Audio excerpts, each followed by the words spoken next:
La résurrection du Christ. Texte donné par Monseigneur Xavier Malle, évêque de Gap et d'Embrun. Le salut est obtenu non seulement par la passion du Christ, mais par l'ensemble passion-résurrection. Que représente pour nous la résurrection ? La réponse tient en 3 étapes successives. La résurrection du Christ, si elle est un événement d'il y a un peu plus de 2000 ans, il est un grand événement de tous les temps. Il est toujours actuel et il anticipe notre futur. Le plus grand événement de tous les temps. La grandeur et la nouveauté de la résurrection n'est pas dans une idée, celle de la résurrection, mais dans une personne, le Christ ressuscité. Dieu a révélé progressivement à son peuple la foi en la résurrection des morts, comme une conséquence de la foi en Dieu créateur et rédempteur de l'homme. Saint Marc nous dit: il n'est pas le Dieu des morts, mais des vivants. Puis Jésus annoncera lui-même sa résurrection, à la fois par des paroles, « Détruisez ce sanctuaire et en 3 jours je le relèverai », et par des actions, en ressuscitant par exemple son ami Lazare. Ainsi, la première communauté chrétienne, en relatant le fait de la résurrection de Jésus, a conscience de rester fidèle sur ce point à la foi juive. La grandeur et la nouveauté n'est donc pas dans une idée, celle de la résurrection, mais dans une personne, le Christ ressuscité. Aucune religion n'a mis jusqu'ici au centre de sa doctrine qu'un homme bien concret était ressuscité quelques jours après sa mort et qu'on l'avait vu, qu'on l'avait touché. Les bouddhistes n'ont jamais dit cela du Bouddha, les juifs de Moïse, ni les musulmans de Mahomet. Pour savoir si quelqu'un est chrétien, il suffit de lui poser cette question. Jésus est-il pour vous quelqu'un de vivant? La résurrection de Jésus est l'événement le plus extraordinaire de tous les temps. Ce n'est pas une simple réanimation comme pour Lazare, qui devra mourir de nouveau, mais c'est une résurrection pour la vie éternelle. C'est un fait unique pour le moment, car viendra notre tour. Depuis cet événement, la foi chrétienne ose déclarer que la mort n'est pas définitive, mais que l'homme est promis par Dieu à la résurrection. Cette foi en la résurrection peut paraître scandaleuse, inacceptable ou imaginaire. Les premiers auditeurs de Jésus, notamment les Sadducéens ou ceux de Paul, les philosophes d'Athènes, ne peuvent admettre que le corps, cette prison de l'âme, accède au monde de Dieu. Un événement toujours actuel. Conséquence pour le Christ, il est vivant. Après sa résurrection, Jésus est l'Emmanuel, Dieu avec nous. Il est vivant et agissant. Dieu ne l'a pas ressuscité pour qu'il se repose. Il ne cesse d'agir dans le monde et dans nos vies quotidiennes, soit avec force, n'en déplaise à ceux qui refusent toute intervention de sa part dans les affaires terrestres, soit plus discrètement. Conséquence pour les disciples, c'est-à-dire aussi pour nous. Un double effet. Nous sommes délivrés du péché et de la peur pour évangéliser. 40 jours après sa résurrection, Jésus apparaît souvent à ses apôtres, jusqu'à son retour au Père et l'effusion de la Pentecôte. Vous vous rappelez les disciples qui ont presque tous abandonné Jésus, suivant l'exemple de leur chef Pierre, par peur des Juifs, se sont enfermés dans une maison amie, puis s'en sont retournés à leurs occupations d'avant. Jésus apparaît d'abord aux femmes le matin de Pâques.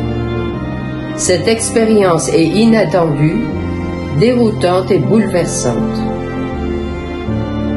Les femmes préviennent les apôtres et Pierre, encouragé par l'autre disciple, surmontant sa peur, court au tombeau et le trouve vide.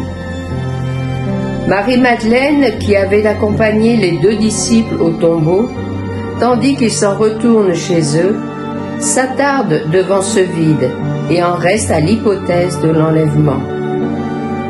Jésus lui apparaît.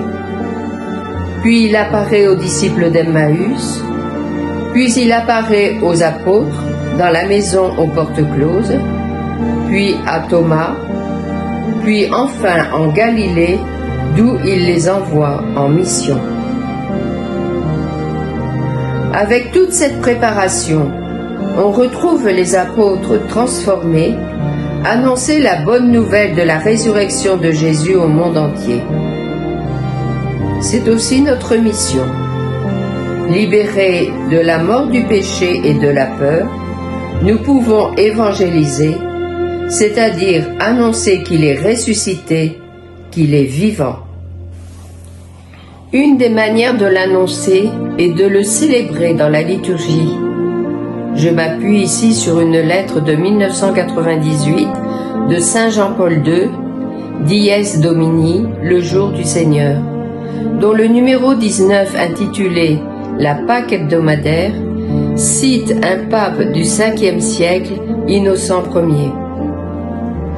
L'Eucharistie dominicale, avec l'obligation de la présence communautaire et la solennité particulière qui la distingue, précisément parce qu'elle est célébrée le jour où le Christ est ressuscité d'entre les morts et nous fait participer à sa vie mortelle, souligne avec plus de force sa dimension ecclésiale, se situant comme le modèle des autres célébrations eucharistiques. Pour le monde, quelle est la puissance de la résurrection dans les tribulations? Dans le monde, vous avez à souffrir. Mais courage, je suis vainqueur du monde, nous dit Jésus. Comment pouvons-nous affirmer la résurrection au milieu des souffrances? La souffrance est une question que l'on nous pose souvent et que le catéchisme de l'Église catholique reprend au paragraphe 309. Si Dieu le Père Tout-Puissant, Créateur du monde ordonné et bon, prend soin de toutes ses créatures, pourquoi le mal existe-t-il? À cette question, aussi pressante qu'inévitable, aussi douloureuse que mystérieuse, aucune réponse rapide ne saura suffire. C'est l'ensemble de la foi chrétienne qui constitue la réponse à cette question. La bonté de la création, l'amour patient de Dieu qui vient au-devant de l'homme par ses alliances, par l'incarnation rédemptrice de son Fils, par le don de l'Esprit, par le rassemblement de l'Église, par la force des sacrements, par l'appel à une vie bienheureuse à laquelle les créatures libres sont invitées d'avance à consentir, mais à laquelle elles peuvent aussi d'avance, par un mystère terrible, se dérober. Il n'y a pas un trait du message chrétien qui ne soit pour une part une réponse à la question du mal. Marek Alter, dans son livre intitulé « La force du bien », raconte l'histoire des justes, ceux qui ont sauvé des Juifs pendant la Shoah.